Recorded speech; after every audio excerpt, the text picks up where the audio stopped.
মাননীয় প্রধানমন্ত্রী জনাব তারেক রহমান বগুড়ার উন্নয়নে সবসময় সচেষ্ট ছিলেন। সাংবাদিকতা এই বিভাগে উনি সম্মান করেন সাংবাদিকদের। উনি প্রধানমন্ত্রী হওয়ার 24 ঘন্টা আগেও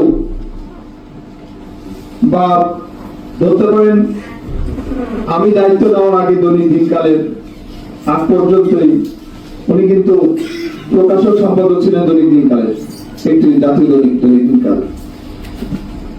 দৈনিক দিনকালের সাথে শুধু কিন্তু উনি নতুন না, উনি কিন্তু প্রায় 30 বছর এই পত্রিকাটির সঙ্গে জড়িত বিভিন্নভাবে।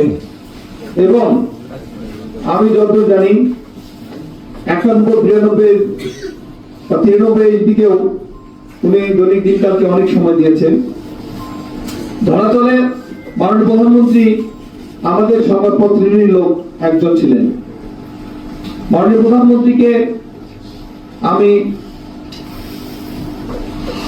রিকোয়েস্ট করব যাতে বগুড়ার বাংলাদেশের সঙ্গে বগুড়ার ব্যাপারটা একটু, সাংবাদিকতার ব্যাপারটা একটু মানে বেশি নজর দেয়। এখানে শিল্পের শহর, সাংবাদিকতার শহর, এখানে অনেক পত্রিকা আছে এবং বগুড়া যেহেতু নর্থ বেঙ্গলের একটি দ্বার বলে, গেটওয়ে বলে, এখানে অনেক গুরুত্বপূর্ণ এই জেলা ভূমিকা রাখে। এই জন্য এখানে কিন্তু জাতীয় পত্রিকা এবং টেলিভিশন যত মিডিয়া আছে সবগুলো কিন্তু ব্যুরো অফিস আছে, জেলা প্রতিনিধি আছে। অনেক জেলায় দেখছি আমি জেলা প্রতিনিধি, কিন্তু এখানে কিন্তু গুরুত্ব দেয় সবাই।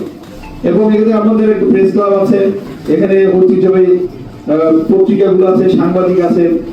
আমি রিকোয়েস্ট করব আপনাদের জন্য এখানে যেন বগুড়া আজিজুল কলেজে সাংবাদিক বিভাগে একটা সাবজেক্ট খোলা হয়, একটা অনার্স সাবজেক্ট। এবং পাশাপাশি আমাদের এখানে দাবি করেছেন আমাদের বয়োজ্যেষ্ঠ এবং বন্ধুবর সাংবাদিকরা, সেটা হচ্ছে পিআইবি একটি শাখা।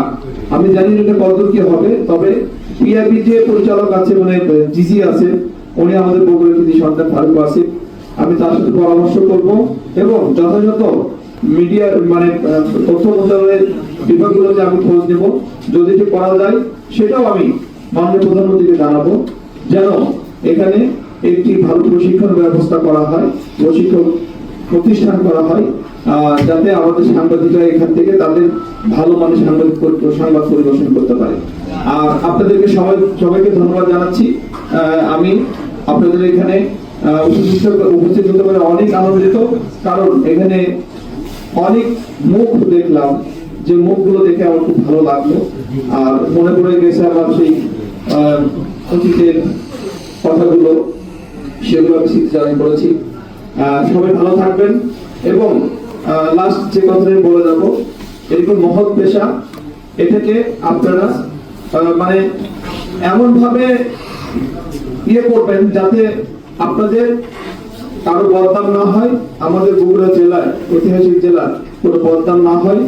আর একটা লাস্ট কথা, সেটা হচ্ছে আপনারা এমন কোন সংবাদ পরিবেশন করবেন না যে সংবাদ পরিবেশন করলে মানে আমাদের বদনাম হবে। এই জিনিসটা সবচেয়ে বেশি গুরুত্ব দেবেন। অনেক জিনিস আসবে, এটাকে পাশ কেটে যেতে হবে।